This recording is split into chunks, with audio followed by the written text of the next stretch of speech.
From the front line of climate change, in Haiti, storms force a woman to flee her shanty home. Ça fait me chagrin. Parce que me senti ça bouleversé parce que dans misère me pas capable aider tout moi. Il y a des mamans ni petite moi qui la et ni toute famille qui n'a quartier ça toujours fait me chagrin pour eux parce que moi c'est dans misère. Burkina Faso in West Africa, a flash flood destroys a village. On a vu effectivement, nous avons perdu effectivement tous nos biens, les essentiellement de cuisine des femmes, nos habillements, toutes les maisons sont parties. Vietnam, a typhoon devastates a school. Bàn qua đây rất là mạnh và dân chúng không qua đây được. Do đến đó thì mực nước đến đây thì không tàu thuyền nào qua đây được hết. Malawi, Southern Africa, a river bursts its banks. Chimanga chidapira kumbali I lost 3/4 of my maize crop. Mpunga sitina pese Also the bwinai. beans, rice, sweet potatoes, Nyemba all swept away. sitina kulolomwa kwanira ifaso chochuluka kwa madzi. Climate change. Across the world, the impact is here and now. Almost twice as many natural disasters this decade as last. Communities mobilizing to meet the challenge. The need for evacuation exercises like this in the Dominican Republic, more urgent than ever. Whatever agreement is reached in Copenhagen, the impact of emissions already produced will stay with us in the years to come. The global temperature will rise. The result, more deadly storms, floods, droughts, natural disasters. So aid groups are urging communities to adapt now.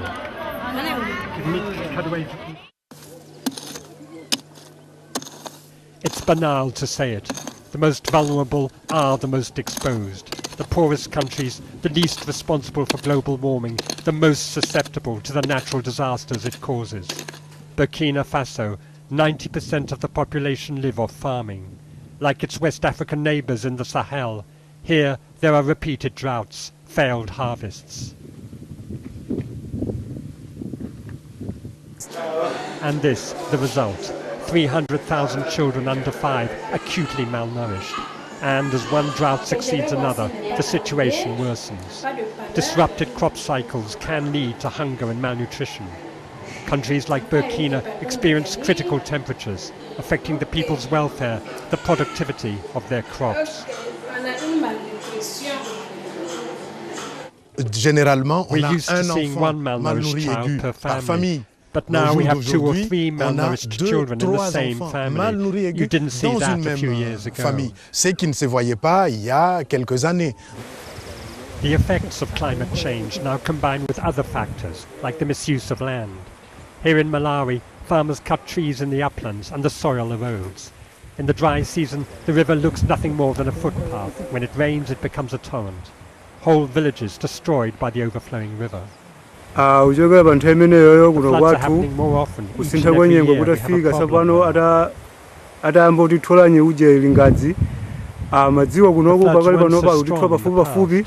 malingani kusowa ziletezo za mphepele mwa mtsinje komanso chifuyo mitengo mulibe mtsinje mwa mtsinje pa chifuyo chimenecho mtsinje wathu ulibe chigwembe ndiye madzi amango asafukira m'midzi. These the homes destroyed. Harvest crops are affected. Food security also.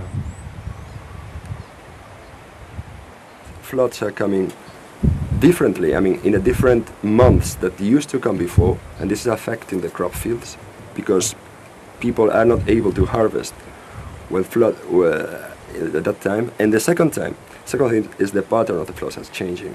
So floods are more violent, are more intense. More violent conditions, a pattern repeated worldwide. Experts still dispute the link between climate change and the number of tropical storms, but a growing number of studies say the growing intensity of storms is down to climate change. The impact, homes shattered like this one in Vietnam, devastated earlier this year by Typhoon Kasache. Lives turned upside down, every year, thousands of them. If farmers and villagers are vulnerable, city dwellers also. Unplanned urban growth leads families to live near rivers that overflow, as here in Santo Domingo in the Dominican Republic. Or this slum in Port-au-Prince, Haiti, regularly flooded. Poor countries don't have the funds to invest in costly protective measures. So planning ahead is key, helping people to reduce disaster risks. The first stage, informing the population, getting the message across. Reaching out to vulnerable people, as here in Haiti, tapping into community solidarity, strengthening it also. Or here in the Dominican Republic, street art. Una noche bien nublada, una familia falleció por culpa del destino, así lo quiso Dios. Escúcheme mi hermano, escúcheme de corazón. Theatre at the heart of communities, alerting people to the risks of hurricanes.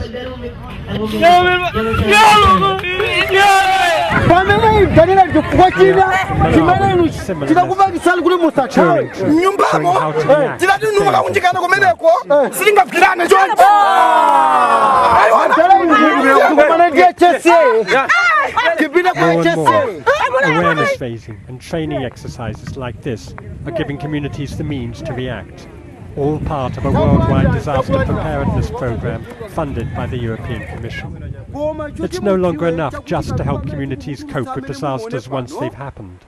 Stores to stock food, search and rescue teams prepared, first aid standing by, they're all important, they can be vital. But now more than ever, the message to communities like this is to look for long-term resilience, assessing the risks, early warning and evacuation systems, changes in living and farming patterns to make populations less exposed.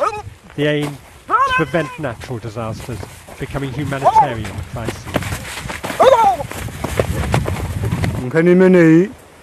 The disaster preparedness program training is to protect us from the river and reduce floods, especially at the time of planting elephant grass near the river bank. They say we should have a distance of 20 to 30 meters between our crops and the river itself. The goal is to save lives. The means to do that is trainings, capacity building at community level, because those people can only count on themselves. So the goal of the program is to give to the community the means to save their own lives.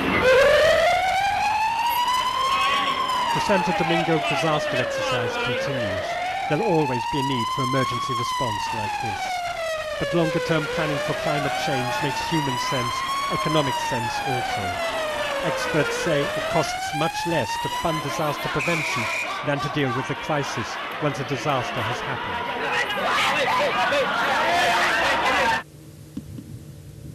Tackling climate change. For millions worldwide, Copenhagen will be a timely reminder of the task ahead. For the world's most vulnerable people, it's the most urgent call to action, the most urgent task to save lives.